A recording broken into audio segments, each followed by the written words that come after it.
What's going on, guys? I'm Main Player here, and today I've got an absolute ton of new Rise of Iron info and gameplay for you guys. We're going to be looking at the new Felwinter Peak social space, some of the vendors, the exotic ornaments and emotes inside the Radiant Treasure that are coming with Rise of Iron, and a massive jumping puzzle you can do there as well, which is really cool. We're also going to be looking at some gameplay of the new Archons Forge activity and the epic Flaming Battle Axe as well. Got a full gameplay of it in action showing off how it works, and I'll end off the video with something else special as well. So like I said, a ton of stuff to go over in this video.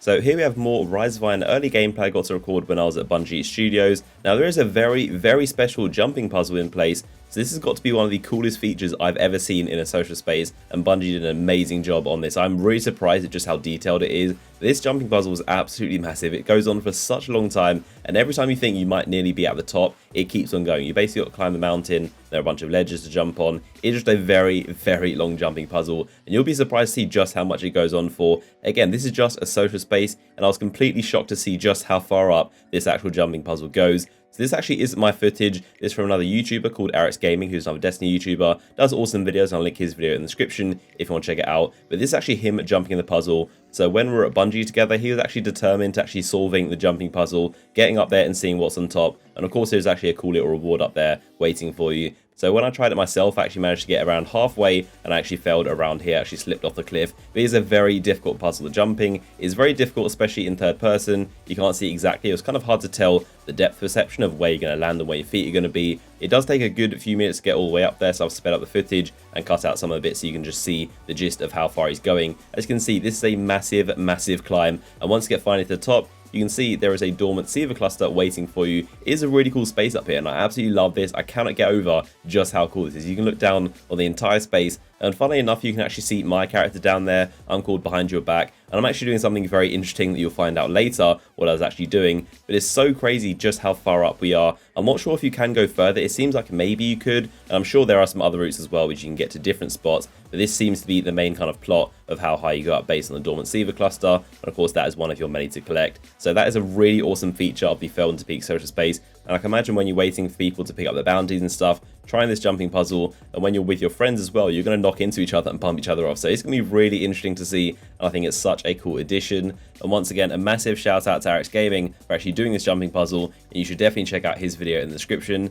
Now moving on, if we take a look quickly at the vendors, we can see a proper look at what to expect. You can see Shiro 4, he's got some bounties, some of the class items, and also materials like weapon parts and arm materials. I took a look at some of the class items. You can see they're old Iron Banner ones, just as we expected. So pretty cool, they're now in rotation. So if we go over to the Eververse kiosk, we can see a bunch of stuff in there. We have new emotes and new lenses. The lenses, of course, are the Golden Age ones that visually affect your game. There's one for sepia, there's one for black and white, and one for a blue tint as well.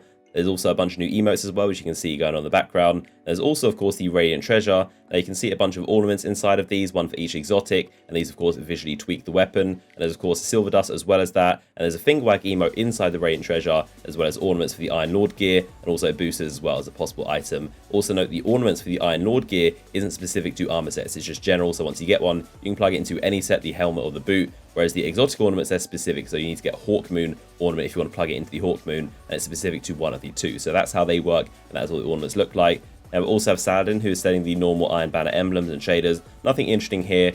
Now just behind Saladin, you can see Tara Khan, who is the Cryptarch, and she also has the Iron Lord artifacts and engrams for you. And if you go past her, you can see the Mausoleum, where the Iron Lord statues are, and that's where you tune your artifacts. And also the bells you can ring are behind there as well. You can see the vault is right here. It's kind of hard to spot it. It's very hard to see what the vault looks like, but this is actually it. And also the view from the bridge is really cool as well. And like I said, there's a ton more we haven't seen to it. The bells ringing and open up a secret area. And also, of course, that massive jumping puzzle, which is so cool. So I absolutely love this social space in general. I think I've done a great job with it. So let's move on from the social space and take a look at their Battle Axe and some Archons Forge gameplay. Now this is pretty interesting. We played the lowest tier of Archons Forge. It is very similar to the Court of Oryx or kind of Prison of Elders. There isn't really all that much to it. It's kind of strange. I mean, it is a fun activity to just go in and just beat up on a bunch of enemies. If you want to do that, then it's a perfect activity. But I think the loot and actually presenting the offerings is quite confusing. I'm still not entirely sure what exactly you have to present in order to actually start the encounters, what the different tiers are. I know there are 3 different tiers of difficulties. They don't exactly make it very clear what's going on, and there are a ton of Seaver items you get in patrol, and throughout the story it's quite confusing to tell which is which. And also the loot as well is very confusing.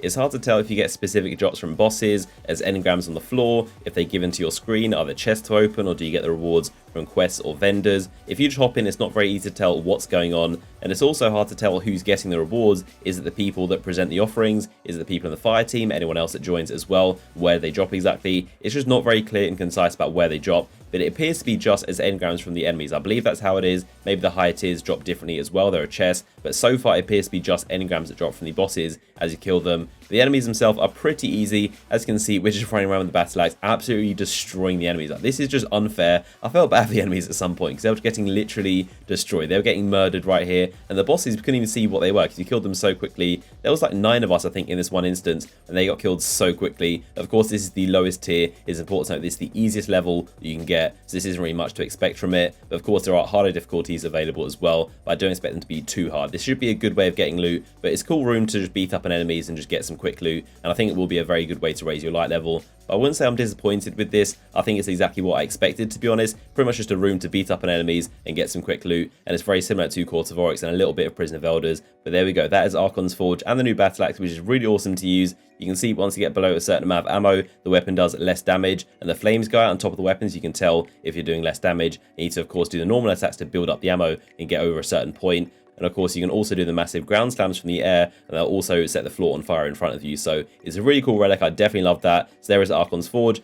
So the final thing I want to show you guys is some cool gameplay of the Radagast artifact in action, reflecting supers, which is really cool. So of course, when we're at Bungie recording this, we're playing Crucible, and for the last round we decided to not kill each other on heavy and actually test out the artifact, and someone gets some projectiles, some supers, and people get the swords as well. So as you can tell, I had the sword and I had the artifact as well to reflect the supers. And as you can see, this is what the Hammer of Soul looks like as well, just reflecting the supers. It's really, really fun. It's kind of nerve-wracking to see people throw hammers at you, but there you go. That is what it looks like. And of course, the Nova Bomb as well. So the reason I died from the Nova Bomb was because I was already weak from the hammers. The hammers, of course, do take a little bit of damage from you when you reflect anything, just like bullets. It'll kind of sponge a bit of your health away. But of course, when I took the hammers, it weakened my health a little bit and I was like red flashing. And even though I deflected the Nova Bomb, I was already weak, so it kind of finished me off. But there you go. That is what it looks like to reflect supers. Really, really fun. Not really useful, but it's definitely a cool, fun thing to do for sure. And maybe useful by some people if they use it very strategically. So there we go, that is a bunch of new gameplay and info about Rise of Iron. Hope you guys enjoyed the video. As always, a like rating would be much appreciated.